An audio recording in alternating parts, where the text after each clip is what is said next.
again for giving me this opportunity. I'm excited to contribute to the IFEE letter. So just as a way of background, my name is Elisielle Lopes, and I studied in the IFE program in Brussels. Language learning has played a huge part in my professional career, and it's also a personal passion of mine, which sort of came through during my time abroad. For a bit of background context, I didn't grow up in a multilingual family, but my grandmother was involved in, she was the president of the American Council for Quebec Studies and involved in international relations between Canada and New York. And she spoke to me in French when I was a baby. And although she passed away when I was 5, I think that I sort of continued with that passion I inherited for international affairs. So then when I turned 12 in 7th grade in the US, often you have a chance to study a language. So I started with French, and I had a chance to do an exchange with a young girl my age. And so for 2 consecutive summers, I had a bit of immersion and then got to practice again while she was here living with us in the US. So that was the French. And then when I was 15, I had a chance to volunteer in Costa Rica with my dad. And I brought my brother's Spanish 1 textbook and then continued with the French and the Spanish through college. And then my last language was Arabic. I sort of figured if I'm starting a university level language course, I may as well really start something new and unknown. And so obviously we had to learn the language, the alphabet, as well as the sounds. And that basically sets the frame for going to study in Brussels. Brussels is really linguistically unique. It's the head of the EU Parliament, and also has its Flemish and French linguistic background. And it's also just a very multicultural city. This is where I began to explore language and see its application in a really academic setting. My internship while I was in Brussels was at the Group for Research on Ethnic Relations, Migration, and Equality. And many of the PhD researchers there were looking into the sociological issues related to migration and immigrant inclusion at the time. Something that was unique is I was able to learn about their work in an applied setting. Most of it was our conversations were in French. Part of the benefit there was having that applied linguistic challenge, so being exposed to the writing, but also getting to hear their conversations day to day. After I graduated from Vassar College, I actually lived in Spain for a little bit, and I taught English there while also doing a course which was related to feminism and the North African diaspora into Spain. I was able to acquire more Spanish, which then informed my first job, which was at BBVA, which is a Spanish bank in New York City. That was a temp role, but I was able to use my Spanish. It was a great opportunity to be exposed to some of the more passing conversations, but also be more deeply involved in the work that a lot of these Spanish and Latin American bankers were doing. Where my career really got started was working at the International Rescue Committee. I was an assistant to the senior vice president of the Crisis Response, Recovery, and Development Department, CRRD, but it was mainly the international programs side of what the IRC does. So I had exposure to our work in 6 regions across the world and worked with many of the vice presidents, including the person who oversaw all of the country programs in those 6 regions.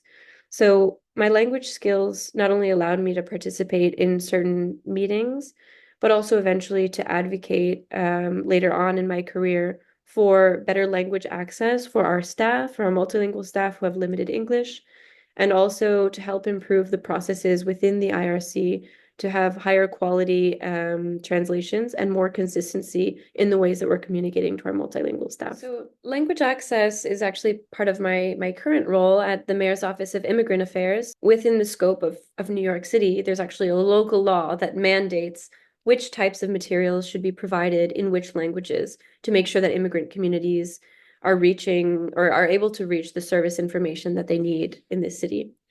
But within the context of the International Rescue Committee, during COVID, I pivoted into more communications focused role.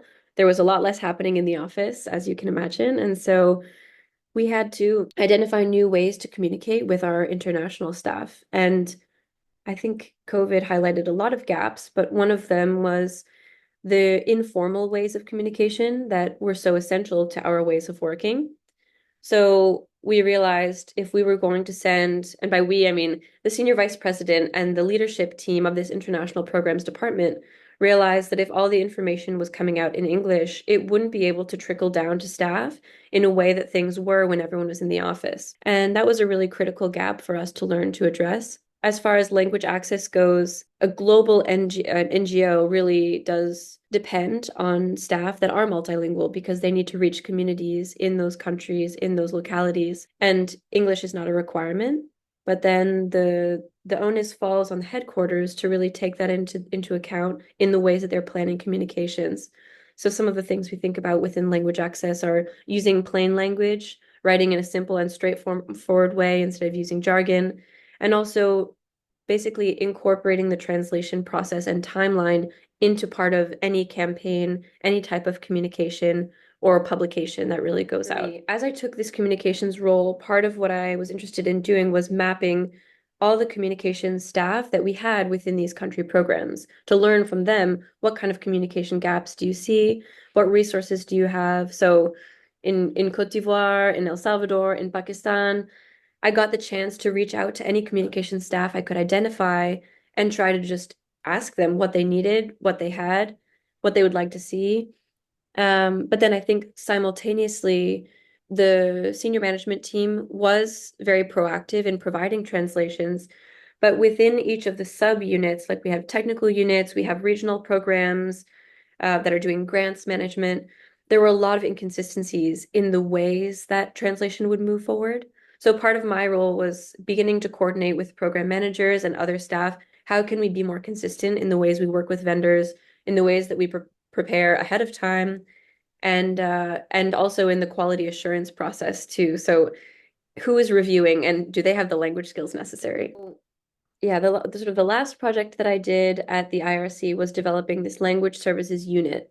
And its goal was to improve the consistency and quality and provide guidance around best practices that could apply to the whole organization. And that did really inform the work that I'm doing here. But at the same time, I mean, New York has been doing this work for a while. So in 2008, there was an executive order 120 that came out. And then in 2017, the city began responding to local law 30, and which has specific requirements. So when I started at the mayor's office of immigrant affairs, it was just incredible to see how much infrastructure they had around language access. So right now I'm the language access capacity building manager. One of the responsibilities that I have is connecting with language access coordinators, which within 30 agencies across the city. Each agency covered by local law is required to complete a language access implementation plan, which is basically their strategy. How are you going to use data to ensure you're reaching the right people in the languages that they prefer? How are you going to train your staff to make sure that they're aware of your policies and your processes?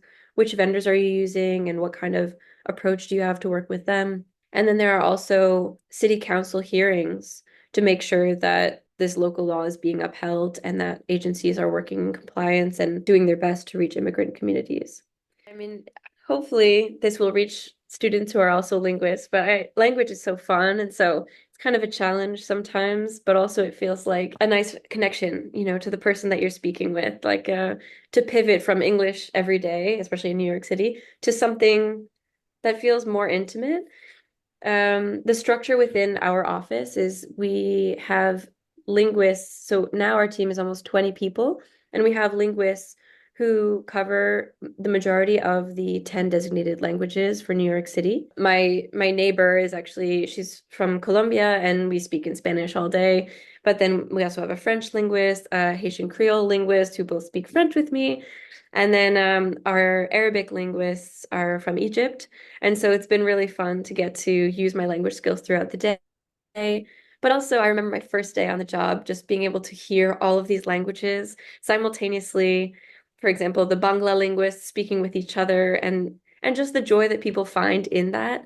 And even with our Chinese linguists, the ways that they can banter, just it's just the part of someone's personality comes out. Within this role, I haven't had as much opportunity to use my language skills, except for the way that it helps me create ideas for projects and initiatives that our team can support and that we can involve other agencies in.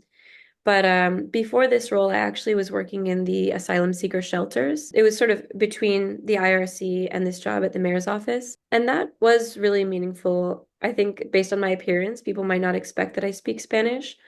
So oftentimes working in a shelter, if it was something more transactional, like warming someone's food or giving them breakfast, just being able to greet them in their native language and show that I had an interest in hearing how their day was going in their native language. And then there are also more logistical things like I think I did need to use my Spanish at one point, and I did use my French for a translation with one of the staff members and a resident. It's always rewarding when I catch people off guard. They're surprised that I speak, especially French. I guess it's more rare than you'd think in New York. Yeah, to feel really excited that I get to hear their voice and their perspective. And oftentimes they'll share things that highlight, opportunities for improvement within the system, and it's nice to hear in their voice what they think will make an impact to make their experience better. I was actually just speaking with some colleagues yesterday. The New York City Mayor's Office of Immigrant Affairs hosted a Cities for Action convening to bring together people who are focusing on immigration-related issues across the US. One of the sessions we were discussing yesterday was about the importance of our communications approaches and how we let people know what we're doing, inform them about the services available to them. And I said, if I'm doing my job effectively, it means that I'm uplifting other voices, especially, yeah, in a communications role. It means really hearing people in their voice and being able to share their perspectives more broadly with the platform that I do have. I want to also acknowledge, I would be remiss to leave out a person who's made a huge influence in my language learning is at Vassar College. They provided some funding for us to use italki. It's a program online where this was back in 2016. So we were able to connect with linguists or native speakers of Arabic who are refugees. Each class was paid for by Vassar, but I got the chance to meet my friend Sadiq, who's from Sudan. That was so meaningful as well because through language, practicing vocabulary, practicing a dialogue with him, I really got to learn so much about where he comes from and his perspectives. We talked a lot about politics. That was such a transformative experience for my Arabic, but also just for my perspectives on the way that language plays out in politics and in colonial legacies. And I really value the amount of learning that I had, both linguistically, but also beyond that from Sadiq. Saying you don't choose how to develop the language skills that you retain, but it is interesting in an academic setting, often you're presented with literary resources, especially as you get more advanced. Maybe it could be short stories or entire novels, or sometimes film. But that doesn't necessarily prepare you for having a job in international relations. And that applied piece is very helpful. I mentioned earlier the group for research on ethnic relations, migration, and equality, being exposed to their lunch conversations, just asking them day to day, what are you working on now, or where are you stuck? And even discussing the recent news day to day was so helpful, and I feel so grateful for the IFE structure in that I got that real life exposure. Yeah, I will say for language learners, there is that challenge of being immersed and tired sometimes. But I think also something that I would say for myself is there is also a fun element of seeing language be able to be applied. Right now, and this is something that I've had my whole life, is I'll just think of the vocabulary for certain things that I pass. So walking by a fruit vendor, I saw an eggplant. And I was speaking with our Spanish linguist, who's actually from Ecuador. We have two linguists about aubergine and albergena.